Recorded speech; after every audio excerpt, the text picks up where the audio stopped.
Martha Henderson stood at her kitchen window, watching the endless stretch of prairie grass sway in the evening breeze.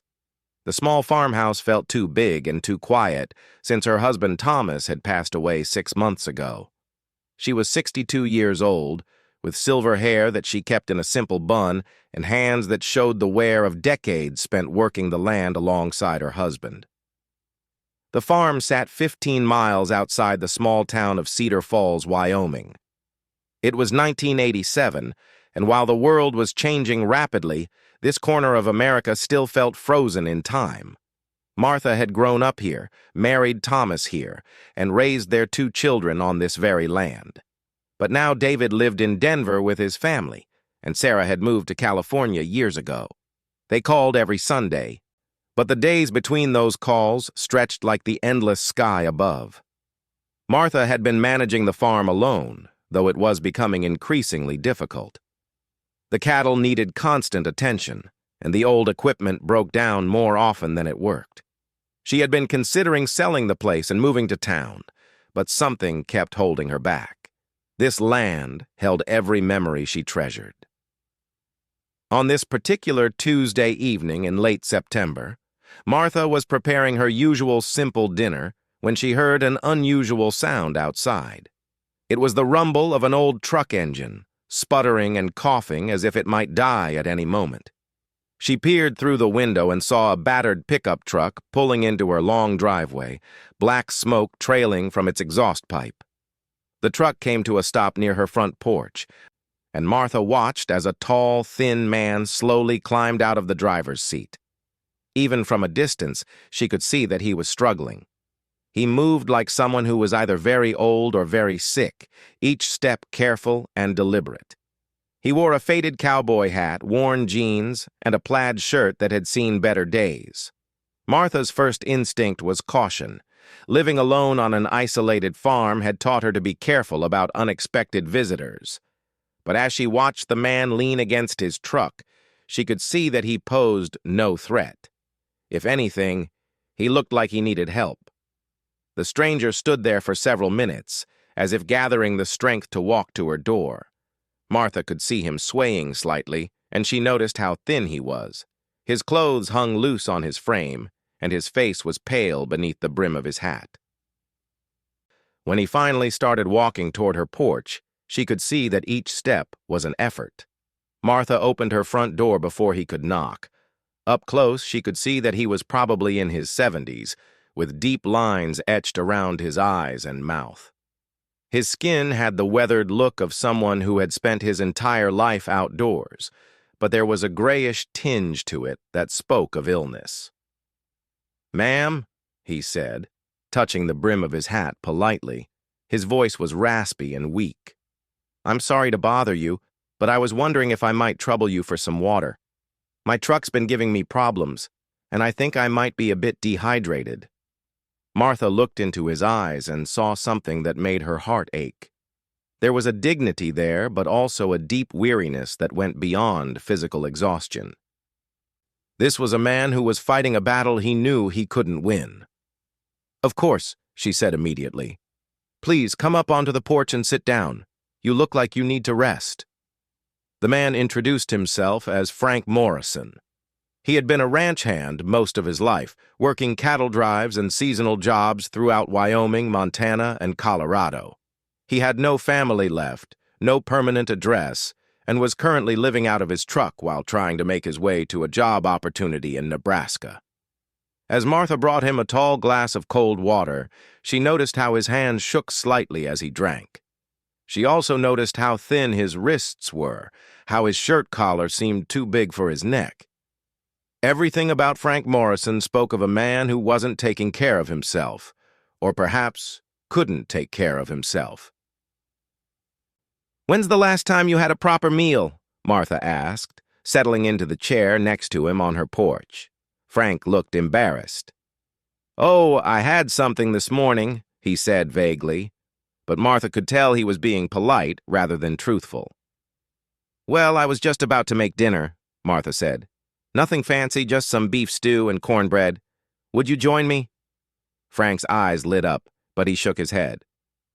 "That's very kind of you, ma'am, but I couldn't impose. You've already done more than enough."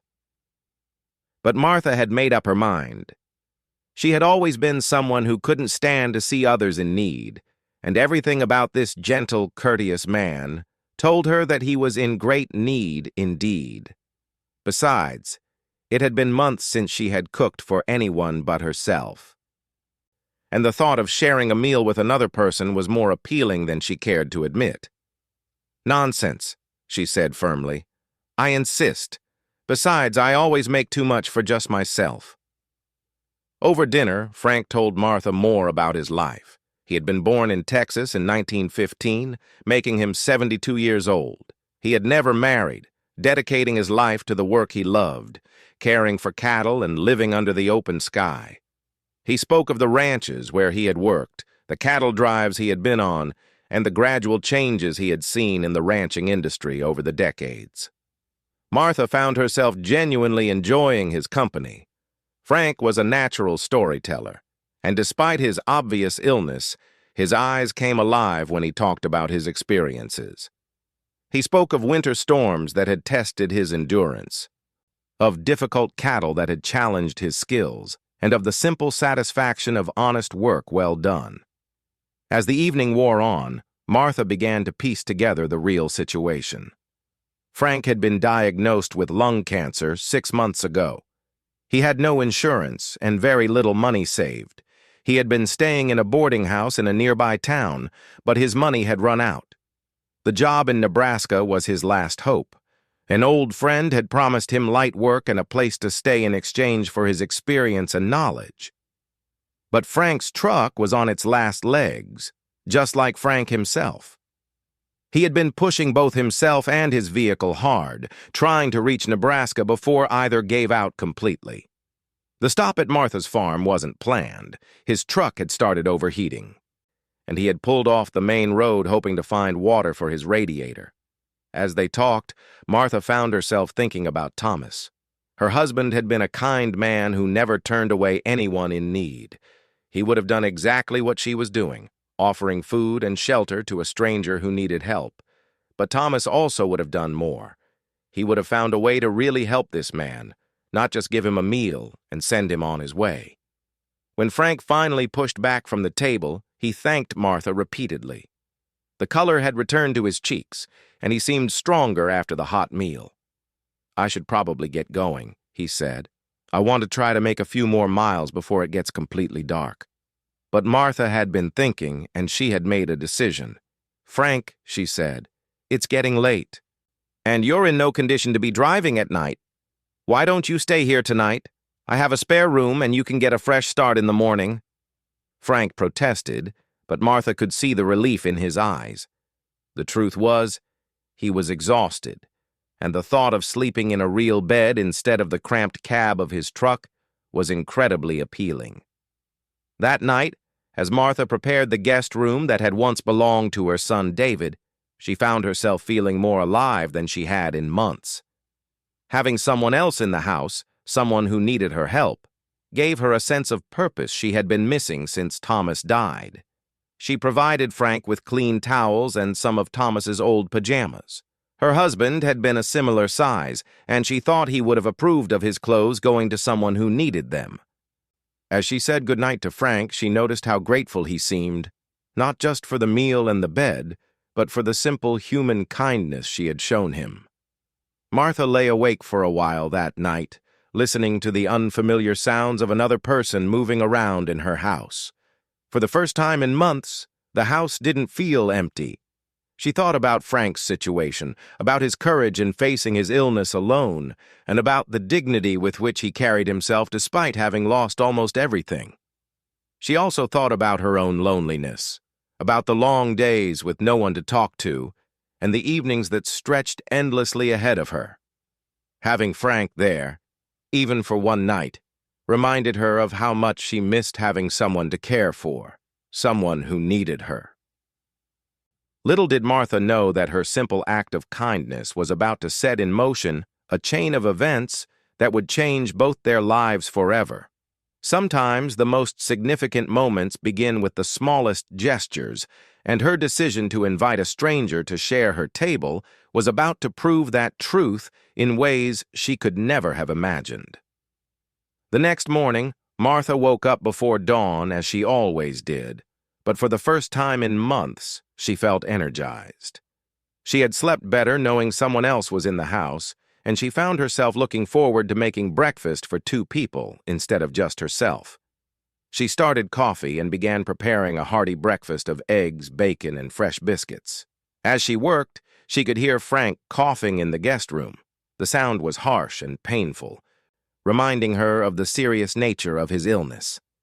When he finally emerged from the bedroom, he looked pale and exhausted, as if the night's rest hadn't helped much. "Good morning," Martha said cheerfully, trying not to show her concern. "I hope you slept well." "Better than I have in weeks," Frank replied honestly. "I can't thank you enough for your kindness, Mrs. Henderson." Over breakfast, Martha learned more about Frank's situation. His truck needed serious repairs that he couldn't afford. The radiator was cracked, the transmission was slipping, and the engine was burning oil. Even if he could get it fixed, he wasn't sure he was strong enough to make the long drive to Nebraska.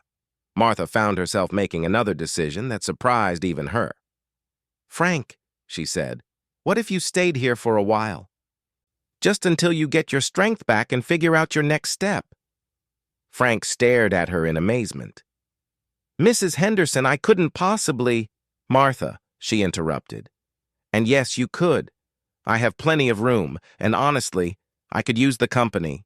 Besides, there are things around here that need doing, and I'm not as young as I used to be." It was true. The farm was becoming too much for her to handle alone. There were fences that needed mending, equipment that needed maintenance, and dozens of small tasks that she had been putting off because they were too difficult for her to manage by herself. Frank was quiet for a long time, and Martha could see him struggling with his pride. He was a man who had worked hard his entire life and had never asked for charity. But he was also practical enough to recognize that his options were limited. "I wouldn't want to be a burden," he said finally. "You wouldn't be," Martha assured him. "You'd be helping me as much as I'd be helping you." And so began an arrangement that neither of them could have predicted. Frank moved his few possessions from his truck into the guest room, and Martha called her mechanic to have the truck towed to town for repairs. She told Frank not to worry about the cost. They would figure it out later. The first few days were awkward as they both adjusted to sharing the space.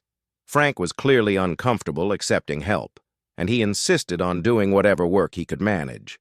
Despite his illness, he still had a lifetime of experience and knowledge about farm life. He showed Martha how to fix a stubborn gate latch that had been giving her trouble for months, and he spotted several problems with her equipment that could have turned into expensive repairs if left unchecked. Martha, meanwhile, focused on taking care of Frank. She made sure he ate regular, nutritious meals, and she quietly observed his condition. The cough was constant, and she noticed that he tired easily. Some days were better than others, but it was clear that the cancer was progressing.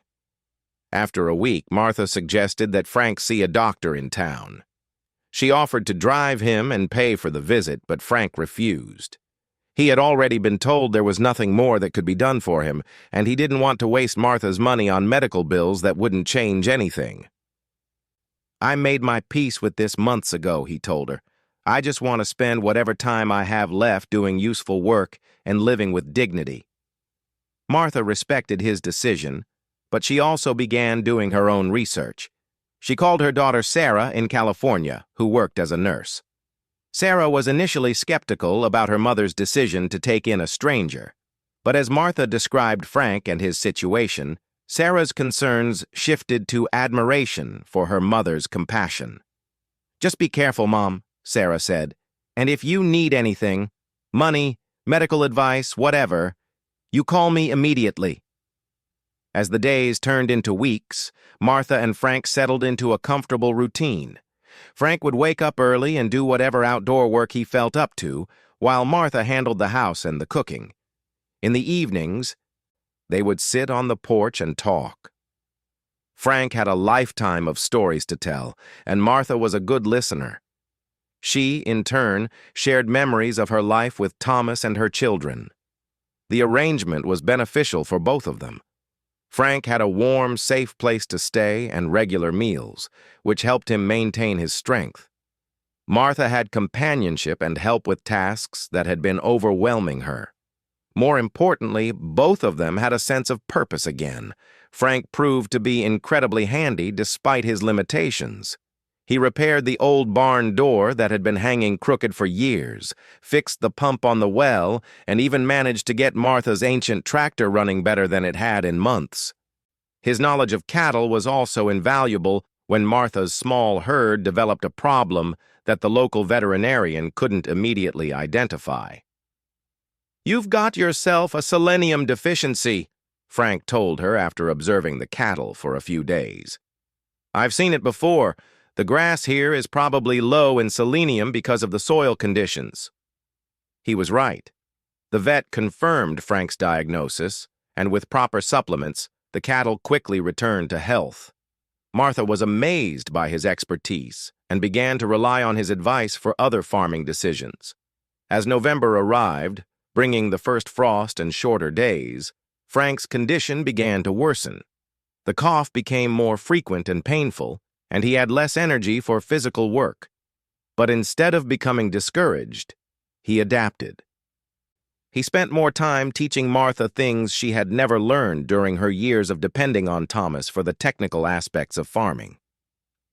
Thomas did most of the mechanical work, Martha admitted one day as Frank showed her how to properly maintain the tractor. "I always handled the house and the garden, but I never learned about the equipment." "Well, you're learning now," Frank said with a smile, "and you're a natural. Thomas would be proud." It was during this time that Martha made a discovery that would change everything. While cleaning out Thomas's old office, she found a forgotten life insurance policy that had never been claimed. The policy was for $50,000, and due to a clerical error, it had never been processed after Thomas's death. Martha stared at the policy in amazement. She had thought she knew about all of Thomas's financial arrangements, but somehow this one had been overlooked. The money would be enough to secure her future and give her options she hadn't thought possible. Her first thought was of Frank. With proper medical care, his remaining time could be made more comfortable. With financial resources, he could have choices instead of simply enduring whatever came next. That evening, Martha showed Frank the insurance policy. "I want to use some of this money to get you the best medical care possible," she said. Frank was deeply moved, but he shook his head. "Martha, that money could change your life. You could travel, visit your children, do anything you wanted. I can't let you spend it on me." "You're not letting me do anything," Martha said firmly. "I'm choosing to do it.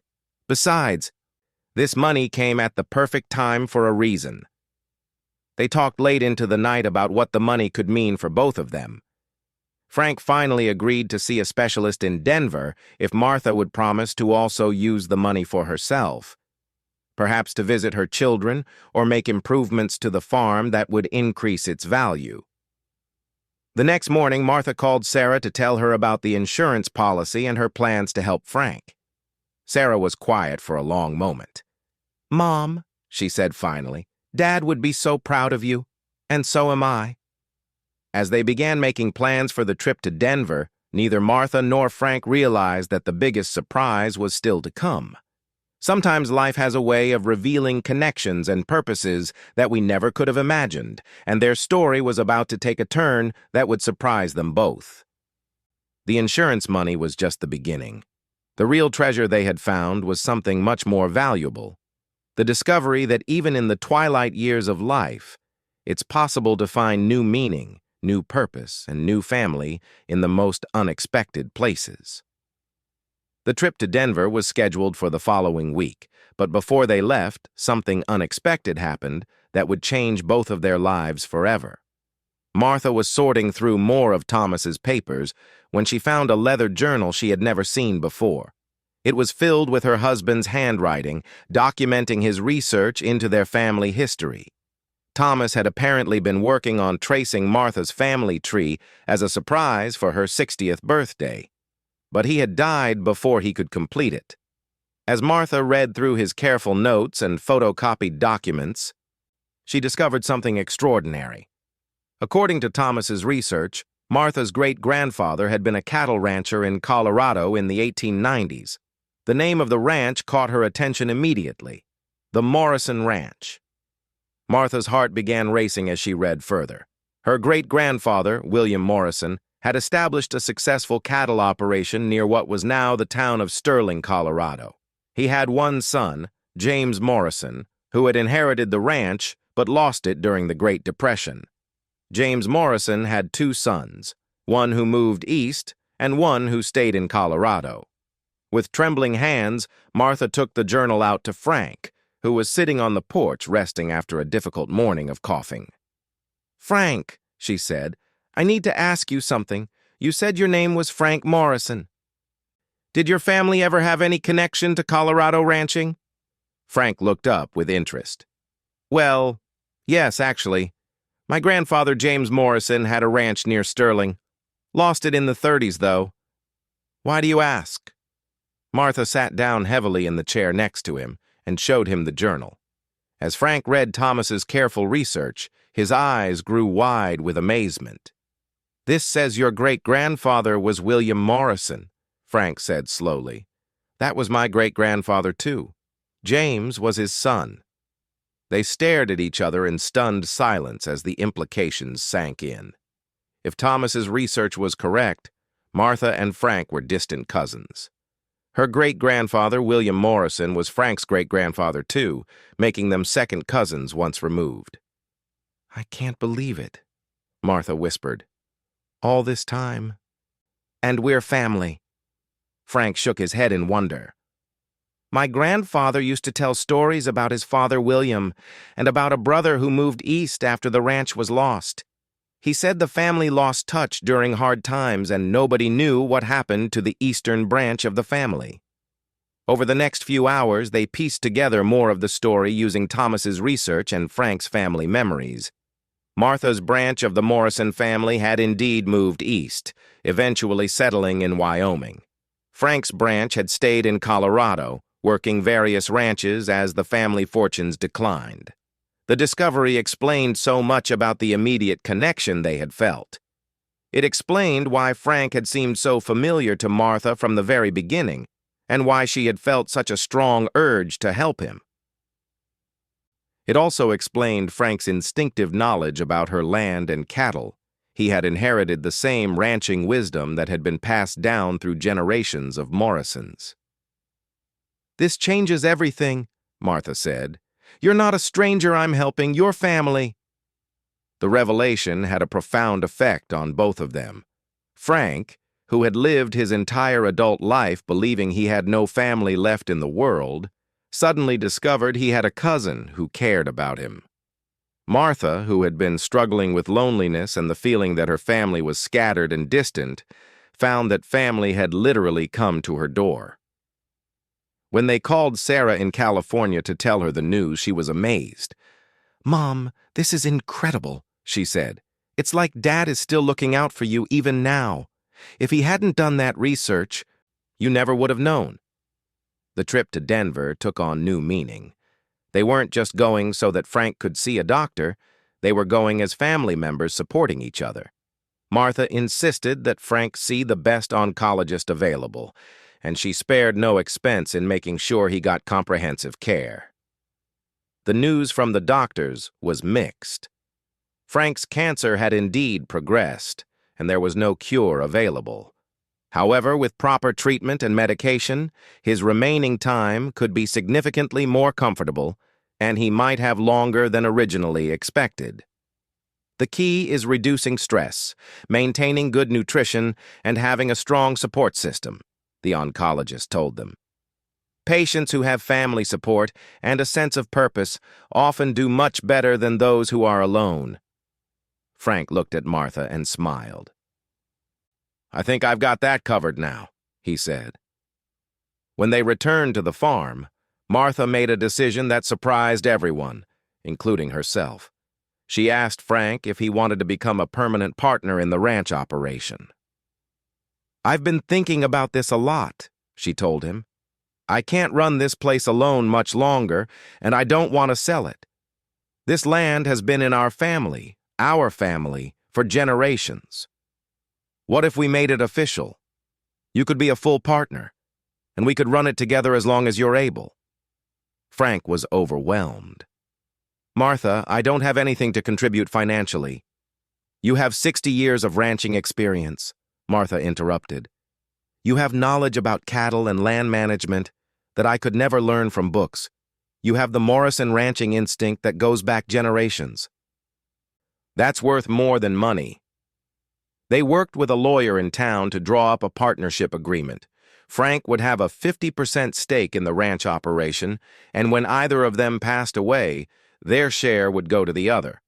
It was a way of ensuring that the Morrison Ranch would continue to be run by Morrison family members. The legal paperwork also included provisions for Frank's medical care and established a small salary for him from the ranch income. For the first time in months, Frank had financial security and a place where he truly belonged. As winter settled over Wyoming, the partnership began to flourish. Frank's expertise proved invaluable in preparing for the harsh weather ahead. He knew exactly which pastures would provide the best winter grazing, how to supplement the cattle's diet during the cold months, and how to maintain equipment in freezing temperatures. Martha, meanwhile, used her organizational skills and the insurance money to modernize some of their operations. They invested in better fencing, upgraded their water systems, and purchased more efficient heating for the barn. But the most significant change was in their daily lives. The ranch house, which had felt too big and empty for months, now felt like a real home again. Martha cooked large, hearty meals, and Frank made sure the firewood was always stocked and the machinery was running properly. In the evenings, they would sit by the fire and plan improvements to the ranch.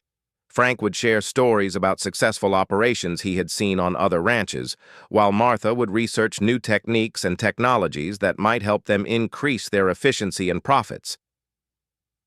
Their different perspectives complemented each other perfectly. Frank had practical, hands-on experience, while Martha had business sense and the ability to research and plan for the future. Together, they made decisions that neither could have made alone.